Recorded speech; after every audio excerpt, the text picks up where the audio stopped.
Alam ko, gusto nyo malaman kung totoo nakaka-speech delay po ba ang sobrang paggamit ng cellphone sa mga bata. Yes po ang sagot dyan, pero kung gusto nyo pong malaman yung mga ibang masamang dulot ng cellphone, tumutok lamang po at tapusin ang video.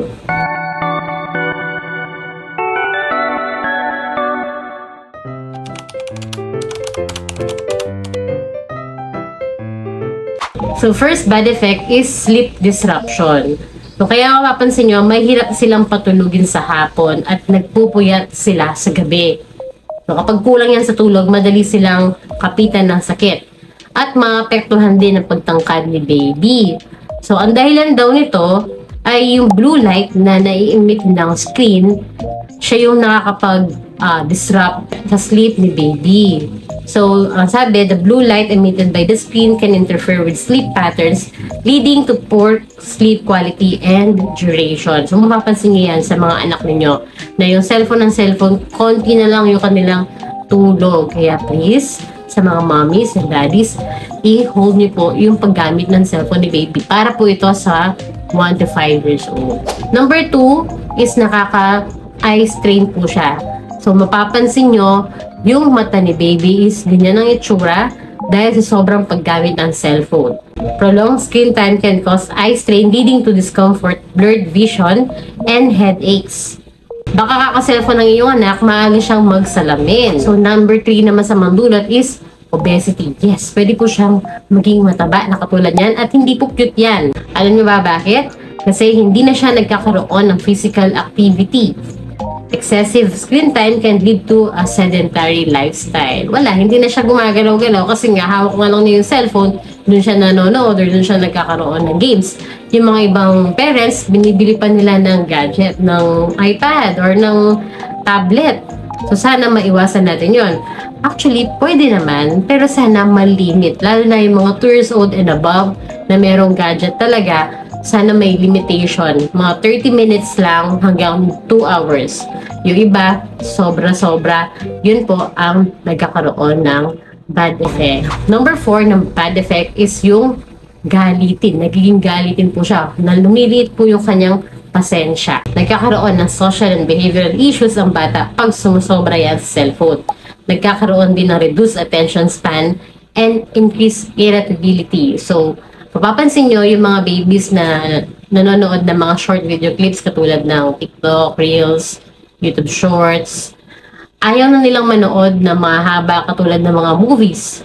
Lagi na lang pinapalitan. Kung hawak nila yung remote or kung hawak nila yung cellphone, scroll up lang sila lagi, di ba? Or scroll down, gagano lang yung ginagawa nila. Hindi yun napapansin, pati sa pang-araw-araw na buhay niya, lumiliit yung kanyang pasensya. Kung napapansin nyo laging ganito si baby, iwasan nyo na po siyang manood ng short video clips. Next, bad effect is exposure to radiation. Ang sabi sa research, mas nag-absorb daw yung baby ng radiation from the cellphone kaysa tayo mga matatanda.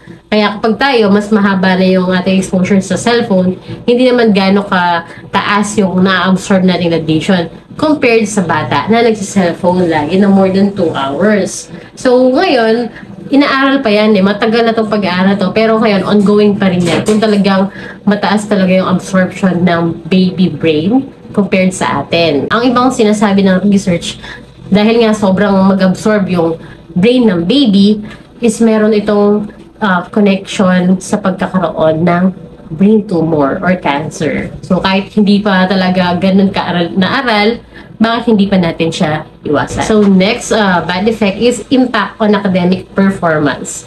So may konektado po ito sa shorten yung kanilang attention span. Kaya nga, dapat talagang ipagbawal na yung cellphone, yung mga smartphone sa school. So sana kung magkakaroon ng batas talaga doon, kung yung sasabatas siya, mangyari. Tapos yung cellphone na lang nadadalhin ng baby, yung hindi smartphone, yung pwede siyang pang text tsaka pang call. Ito yung gusto nyo malaman. Delayed speech development. Ang answer dyan, yes talaga. Merong epekto sa speech development ang sobrang cellphone sa bata. Lalo na kapag talagang wala pa siyang 1-year-old, babad na siya sa cellphone, ha? Ito ay dahil napapalitan ang sanang oras para makipag-engage si baby sa inyo verbally. Hindi naman talaga sapat na si Miss Rachel lang. Oo, may interaction ka, so lagi ko kang sinasabi sa mga vlog ko na effective pa din kapag live interaction. We're waving, we're waving, we're waving, waving, waving, we're clapping, clap, clap, clap, clap, clap. Kaya ang tip palagi, sabayan yung magkanta si Miss Rachel. Next, the bad effect is it can trigger seizure. Nababasa nyo to or napapanood nyo to sa iba na yung kaka-cellphone daw is nag-seizure sa baby. Bakit? Dahil isa ding trigger ang ilaw sa cellphone. Ito yung tinatawag nating photosensitivity seizure or epilepsy. So, posible talagang matitrigger at susumpungan ka talaga ng epilepsy kapag talagang hawak ni baby yung cellphone. At yun po ang mga 8 common side effect na masama dulot ng sobrang pag sa cellphone. Pinapaalala ko po sa mga 18 months below, wala po talaga munang screen time. Ito yung cellphone, tablet, TV. Kung hindi maiwasan, sana may limitation at hindi siya magbabad. Para naman sa mga 2 years old and above or 18 months and above, at least 2 hours po ang screen time ni baby. Pwede natin payagan pero wag babad na babad. So yun naman, kung nakatulong po sa ito, please don't forget again to like the video, share, and subscribe to our channel, Dr. Pedro Mom. Thank you!